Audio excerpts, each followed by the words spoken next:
Assalamualaikum warahmatullahi wabarakatuh, teman-teman radio. Seperti yang sudah saya perkenalkan buat Anda bahwa program Selamat Pagi Tabalong ini kali ini lebih istimewa.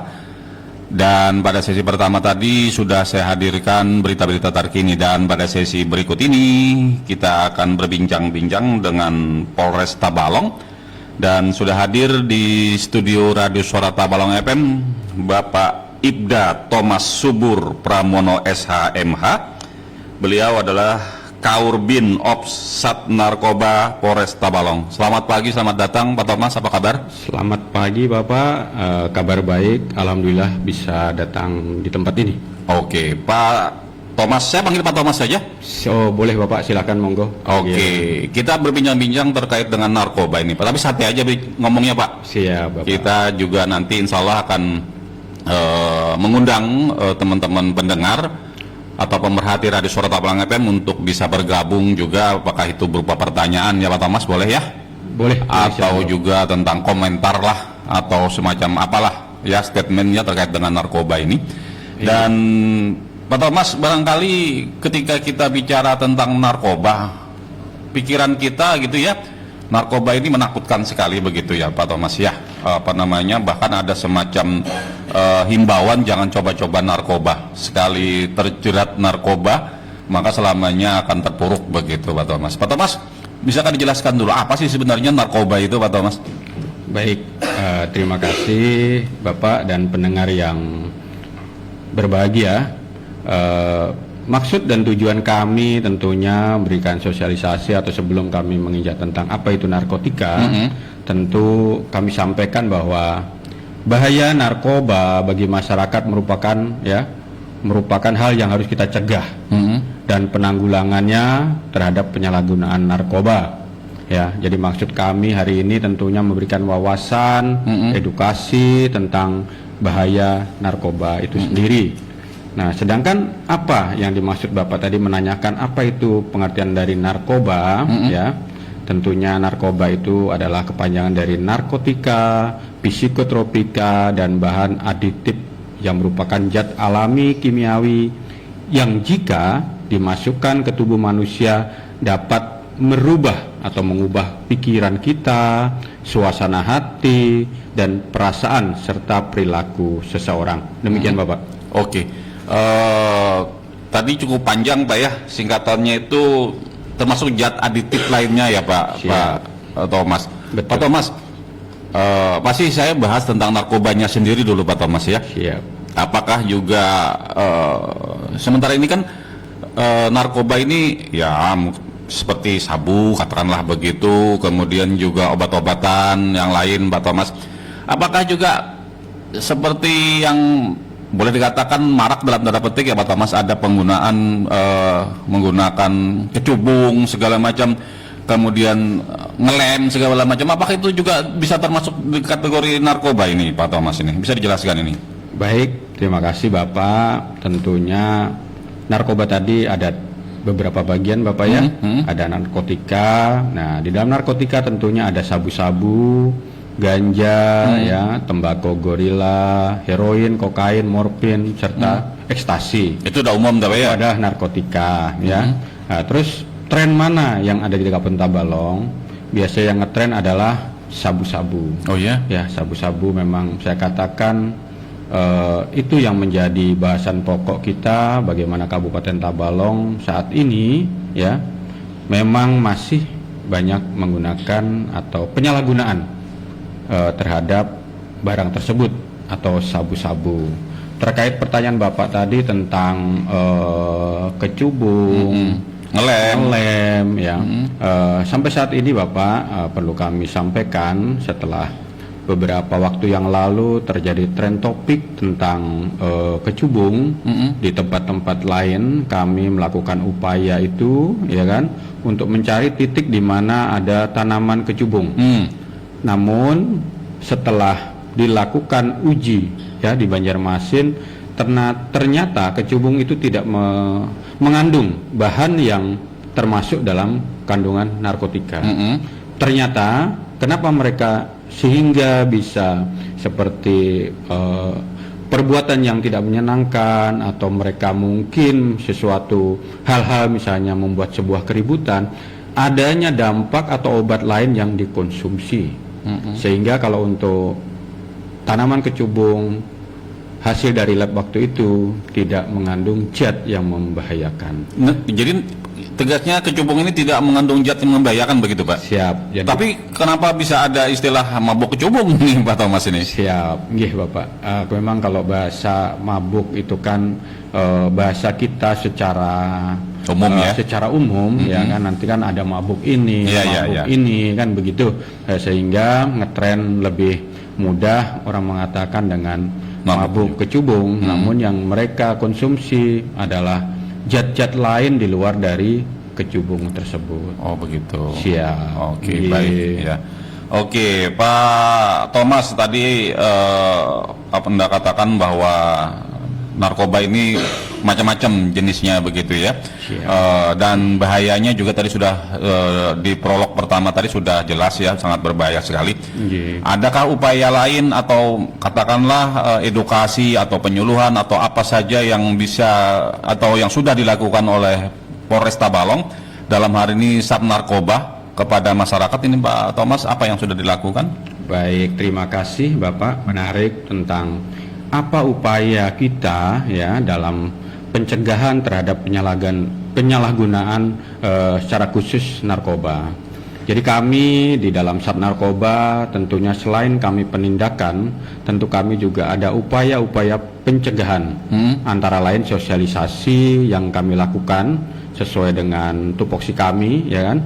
Setiap kami bekerja sama dengan hal ini dari Kesbangpol pernah kami lakukan ke kecamatan-kecamatan untuk melakukan sosialisasi tentang narkoba. Kami juga menghadiri kegiatan-kegiatan yang mana pada momen-momen tertentu mereka memanggil kami untuk memberikan sosialisasi tentang bahaya narkoba. Kami juga menyentuh tokoh-tokoh agama, tokoh-tokoh masyarakat apabila mereka memerlukan kami, dan ini selalu kami lakukan upaya itu dimanapun kami selalu menggelorakan tentang perang terhadap narkoba. Di samping itu juga kami mohon izin perlu kami sampaikan, selain Sat Narkoba tentu ada sat-sat lain yang selalu memberikan pemahaman tentang bahaya narkoba. Ini tentunya juga dilakukan oleh Sat Binmas sebagai fungsi preemptif terhadap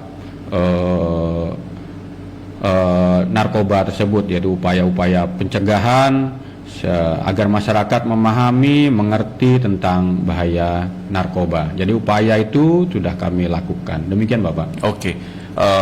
Dan diharapkan dengan adanya upaya itu masyarakat menjadi mengerti lah setidaknya begitu ya Pak Thomas ya.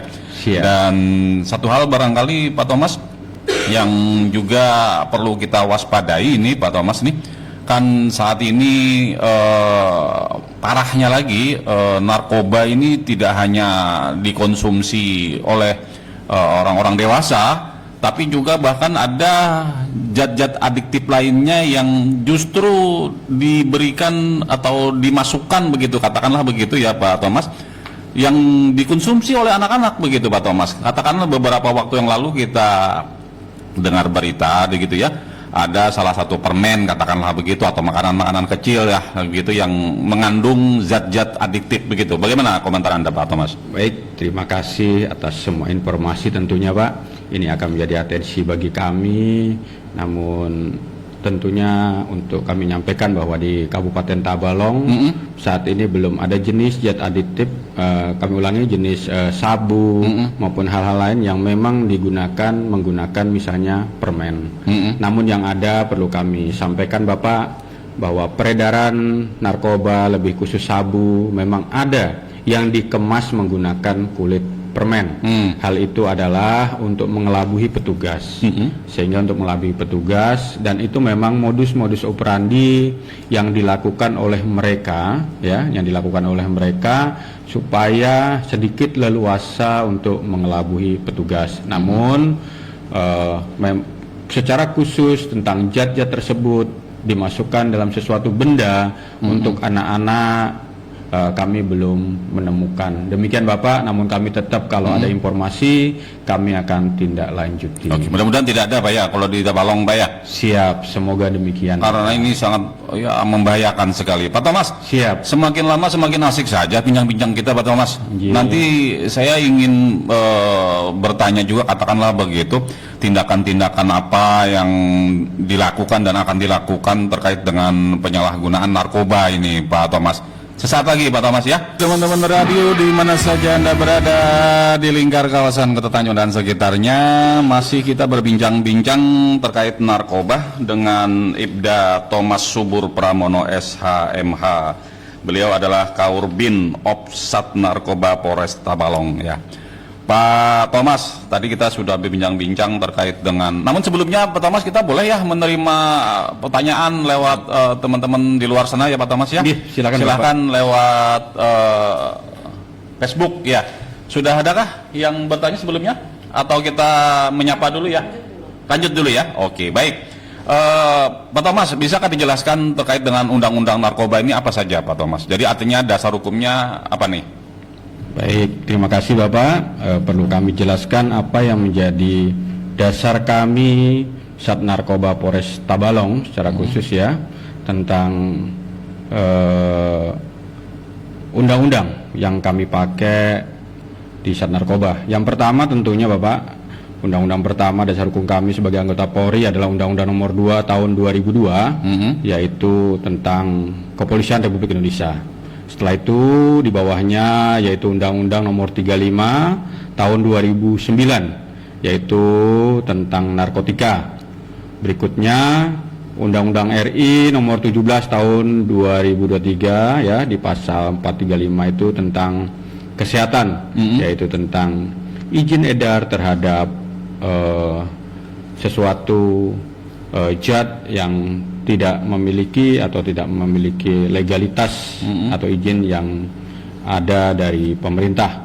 Di samping itu juga kami saat ini memiliki undang-undang TPPU, yaitu Undang-Undang Nomor 8 2010 tentang tindak pidana pencucian uang. Demikian Bapak yang menjadi dasar kami di Sat Narkoba Polres Tabalong. Terima kasih. Oke, baik teman-teman radio, saya bacakan saja. Ini Pak Thomas sudah ada respon dari teman-teman dari Pak Mursid Ilham ini Pak Thomas.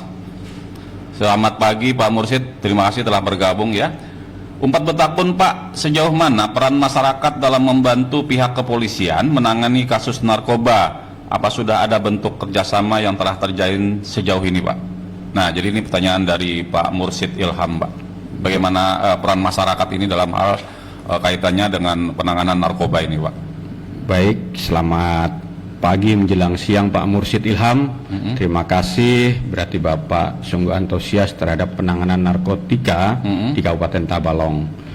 Sejauh mana peran masyarakat terhadap pengungkapan kasus narkotika? Tentu sangat banyak sekali Bapak. Perlu kami sampaikan bahwa personil Sat Narkoba itu terbatas, tidak sesuai dengan DSP atau sesuai dengan kota yang seharusnya. Perlu kami jelaskan dari masyarakat, dari peran serta tokoh agama, peran serta para tokoh pemuda, organisasi, LSM, sumber semua informasi tentang narkotika itu sudah kami terima. Sejauh ini kami menerima, kami lakukan, dan sehingga kami bisa melakukan pengungkapan.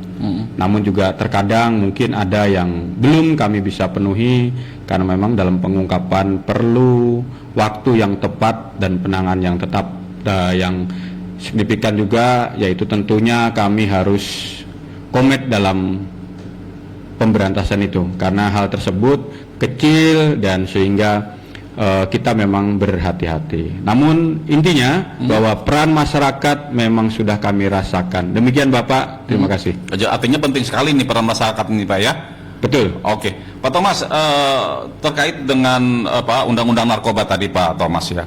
Kalau boleh diinformasikan Pak Thomas, ancaman hukumannya apa saja ini? Berapa tahun ini Pak Thomas ketika orang menggunakan narkoba? Mungkin bermacam-macam, tapi umumnya saja apa ancaman hukuman pemakaian narkoba dan sejenisnya, apakah itu pengedar, pemakai, segala macam ini? Baik, terima kasih Bapak. Menarik kalau kita bicara tentang ancaman, tentunya mungkin tidak cukup 30 menit Bapak ya. Iya. Tetapi setidaknya inilah yang sering terjadi dan inilah yang sering kita temukan di lapangan. Yang pertama Bapak, mohon izin perlu kami sampaikan, kami menggunakan pasal 112. Ya, pasal 112 Undang-Undang Nomor 35 tahun 2009, yaitu barang siapa memiliki, menguasai, ancaman hukumannya Bapak minimal 4 tahun. Wis. Minimal, artinya bisa lebih. Bisa lebih ya Pak ya? Bisa lebih. Ya, ini adalah kewenangan nanti di persidangan. Namun kami bahwa pasal tersebut adalah 112, ancaman minimal 4 tahun. Setelah itu Bapak, ancaman yang kedua tentunya pasal 114. Ya, pasal 114 itu memiliki, menguasai, mengedarkan. Nah, atau biasa kadang kita secara awam ini menyebut mereka bandar, kurir. Nah, itu ancaman minimalnya adalah 5 tahun. 5 tahun. Nah, terus juga misalnya bagaimana Bapak kalau di situ mereka adalah berdua. Nah, itu berarti pasal 132 bersama-sama. Begitu juga bagaimana Bapak kalau pasal yang bagi mereka hanya pemakai. Ya. Nah, itu adalah pasal 127. Jadi berbeda Pak ya antara Tentu berbeda. pemakai dengan pengedar begitu Pak ya? Siap. Oke. Tentu berbeda sesuai dengan pemeriksaan kami secara intensif. Apakah bagaimana perannya dan bagaimana apa yang mereka lakukan. Nah, nanti kami tinggal menentukan pasal-pasal tersebut sehingga bagi keluarga atau masyarakat yang mungkin kami amankan tidak perlu khawatir. Jangan-jangan berbeda pasal. Silakan, kita sekarang zaman transparansi, silakan saling untuk mengawasi penyidikan kami lebih khusus di Sat Narkoba. Demikian Bapak. Oke, Pak Thomas, singkat saja Pak Thomas. Pertanyaan satu ini Pak Thomas ya. Ini terkait dengan peredaran narkoba, katakanlah begitu. Jika seseorang tanpa tahu menahu Pak Thomas dititipi sesuatu misalnya, ternyata tertangkap tangan dan isinya ternyata narkoba. Ini kan dia sebenarnya tidak tahu nih bahwa misalnya sebentar Pak, saya titip motor saya di sini ya. Ternyata di sini ada barangnya ini Pak. Oke, ternyata setelah dititipi ada narkobanya di situ. Apakah ini juga bisa terjerat dengan kasus narkoba ini Pak Thomas? Singkat saja barangkali. Baik, mohon izin. Jadi hal tersebut tentu harus kita bantahkan. Ya, kenapa? Apabila kita, misalnya saya dititipin sepeda motor, terus di dalam sepeda motor ada sebuah narkotika, sementara kita tidak ada rekam jejak tentang itu, ya kan? Nah, kalau memang pure itu bukan dari milik kita, tentu kami tidak menjeratnya dengan undang-undang narkotika. Baik. Itu yang harus diluruskan di masyarakat. Baik. Jadi artinya kalau tidak orang tidak tahu menahu itu ya mungkin adalah pertimbangan-pertimbangan lainnya Pak ya. Baik. Sekarang yang saat ini sedang terjangkit bukan apa namanya itu ya? Narkoba ini, adakah semacam ya rehabilitasi lah katakanlah begitu Pak, atau karena ini baru kali pertama dan baru coba-coba katakanlah begitu Pak ya, hukumannya mungkin ada semacam restorasi justice atau istilahnya Pak? Siap. Baik, menarik sekali Bapak. Kami memang sengaja antusias untuk menyampaikan hal ini karena banyak pertanyaan terkadang, Pak, kenapa kalau artis bisa direhab? Kenapa kalau kami yang di Pehuluan nggak bisa direhab? Yang di kampung-kampung misalnya? Siap. Oke. Jadi seperti itu, sehingga kami dengan momen ini, dengan kegiatan ini kami akan memberikan sedikit ya edukasi bahwa di dalam Undang-Undang 35 tahun 2009 pasal 54 itu jelas bagi pemakai narkotika wajib untuk direhab. Wajib direhab. Untuk direhab. Apa misalnya pada saat mereka kita amankan, kita persangkakan dengan pasal 127 yaitu penyalahguna. Terus diatur di dalam pasal berikutnya, pasal 54 ya kami jelaskan tadi bahwa mereka wajib untuk menjalani rehabilitasi. Nah, sekarang bagaimana mekanisme rehabilitasi? Nah, tentunya Bapak, setelah kita misalnya keluarga kita sebagai penyalahguna ya, kita periksa bahwa yang bersangkutan memang positif, artinya tes urin positif mengandung narkoba, ya kan? Terus kita cek bahwa yang bersangkutan tidak terlibat dalam jaringan, ya, bahwa yang bersangkutan memang baru pertama kali, artinya belum pernah melakukan atau kita katakan mungkin residivis narkoba, atau yang bersangkutan itu bukan sebagai pengedar, sehingga kami akan mengajukan TAT, ya, asesmen TAT itu kami akan mengajukan ke BNNK. Setelah itu BNNK telah menunjuk beberapa orang sebagai tim yang nanti akan melakukan asesmen. Itu adalah dari kepolisian sendiri, ya, kebetulan Pak Kasat dan kami KBO juga dari kejaksaan, terus dari BNNK juga dari rumah sakit, dari psikiater. Itu nanti akan menyimpulkan apakah yang bersangkutan layak untuk dilakukan rehabilitasi. Oh gitu ya. Apabila surat rehabilitasi itu telah dikeluarkan oleh BNNK, maka kami Polri untuk melakukan RJ sebagaimana amanah Perpol nomor 8 tahun 2021 tentang restoratif justice terhadap penyalahguna narkotika. Namun perlu diatur Bapak, tadi ada yang belum kami sampaikan adalah berapa jumlah banyak, ya. Jadi yang telah kami sepakati di dalam kesepakatan bersama itu adalah di bawah 1 gram. Di bawah 1 gram. Nah, ini menjadi pertimbangan dan waktunya pun juga terbatas Bapak. Jadi pada saat kami mengamankan, waktunya adalah 3 kali 24 jam dan diperpanjang 3 kali 24 jam, maka harus dilakukan rehabilitasi. Demikian Bapak. Baik, Pak Thomas, Siap. berapapun yang dikonsumsi, apakah di bawah 1 gram sekalipun, sebaiknya janganlah. Ya Pak Thomas ya? Siap. Karena betul. sangat berbahaya sekali. Siap. Pak Thomas, tadi Anda sedikit menyinggung tentang TPPU Pak Thomas ya. Ada bandar yang dari hasil penjualan narkobanya ini mengumpulkan uang banyak, kemudian uangnya tersebut dialihkan katakanlah begitu untuk usaha lain begitu Pak Thomas ya. Dan ketika dia ditangkap katakanlah begitu, bagaimana ini terkait dengan pencucian uangnya yang tadi digunakan hasil dari narkoba kemudian digunakan untuk usaha-usaha lain? Apakah itu bisa juga terseret atau disita juga ini Pak Thomas? Baik, mohon izin Bapak, perlu kami sampaikan bahwa Undang-Undang TPPU ada beberapa item yang bisa kita lakukan atau kita tindak pidana awal. Tindak pidana awalnya itu apa? Salah satunya yang menyangkut tentang narkoba, yaitu tindak pidana awal narkotika dapat dilakukan TPPU, ya, dapat dilakukan TPPU. Maksud dan tujuan kalau kita melihat di media adalah untuk pemiskinan bandar. Tapi jujur perlu kami katakan Bapak, terkadang banyak para pemakai, pengedar itu mereka adalah ketergantungan, sehingga sedikit sekali kami untuk melakukan TPPU. Tapi alhamdulillah di Polresta Balong di tahun 2024 ini kami sedang berjalan penanganan TPPU. Maksud dan tujuan TPPU adalah, ya, tentunya efek jera terhadap bandar. Hal ini tentu melalui mekanisme yang sangat panjang karena melibatkan instansi samping, ya,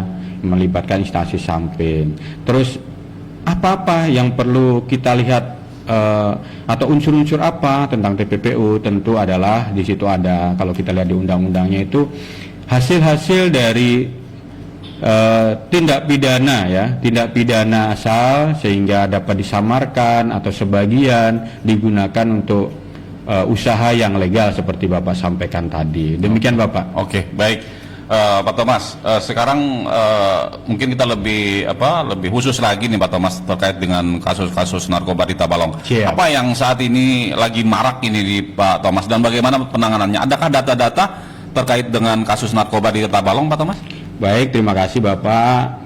Inilah situasi narkoba, ya, situasi tempat kita di Kabupaten Tabalong di tahun 2024. Tentunya semenjak 1 Januari 2024 sampai dengan sekarang sudah berjumlah 71 LP Bapak. Oh ya? 71 LP dengan jumlah TSK 87 ya, baik laki-laki ya dan perempuan juga ada 6. Sementara untuk barang bukti Bapak, Ya. barang bukti sabu 530,36 gram. Juga ada ekstasi 8 butir atau 5,97 gram. Begitu juga ada karisoprodol Pak, mungkin Bapak pernah dengar di masyarakat, itu ada 120 butir, juga uang 9.810, HP 84, R2 12 dan R4 ada 3. Demikian data yang kami bisa simpulkan sampai hari ini tentunya di bulan Oktober tanggal hari ini Pak ya, tanggal 22. Kalau dibandingkan dengan tahun kemarin, adakah ada peningkatan atau justru menurun ini Pak Thomas? Sementara kalau tahun 2023 itu 74 LP, tapi sampai Desember Bapak ya. Ya. Begitu juga di tahun 2022 ada 78 LP, sehingga kita masih ada beberapa bulan. Apakah kita akan mencapai target ya? Karena kalau target kami dalam setahun 2024 adalah 60 LP, sehingga kalau itu melebihi dari batasan, sehingga kita sama-sama prihatin bahwa tindak pidana narkotika memang masih ada di Kabupaten Tabalong. Oke, baik Pak Thomas, luar biasa sekali bincang-bincang kita di kesempatan kali ini terkait dengan narkoba ya Pak Thomas, yang mudah-mudahan Siap. bisa memberikan edukasi pada kita semua. Siap. Pak Thomas, statement terakhir dari Pak Thomas terkait dengan narkoba dari pihak kepolisian, dalam hal ini Sat Narkoba, silakan Pak Thomas. Baik, terima kasih. Di ujung acara ini kami dari Sat Narkoba tentunya tidak bosan-bosan untuk menghimbau kepada seluruh masyarakat, kepada saudara-saudara saya, kepada teman-teman saya untuk menjauhi narkoba. Karena apa? Fakta di lapangan tidak ada orang yang berhasil karena narkoba. Ya, yang ada adalah masalah rumah tangga, masalah karir, semuanya akan hancur. Itu semua karena narkoba. Harapan kami, mari kita perangi narkotika, mari kita hidup sehat tanpa narkoba. Mungkin demikian Bapak, terima kasih dan selamat pagi. Ibda Thomas Subur Pramono SHMH, Kaur Bin Ops Sat Narkoba Polres Tabalong. Terima kasih telah bersama kami sampai sejauh ini Pak Thomas. Terima kasih sama-sama Pak atas kegiatan ini, semoga tetap berlanjut ke yang akan datang sehingga kami bisa memberikan edukasi, memberikan saling mengingatkan antara kami, kita semua, karena kita adalah bersaudara untuk memerangi narkoba. Demikian Bapak, terima kasih. Oke, demikian tadi teman-teman radio bincang-bincang kita dengan Polres Tabalong terkait dengan penyalahgunaan narkoba dengan Sat Narkoba Polres Tabalong.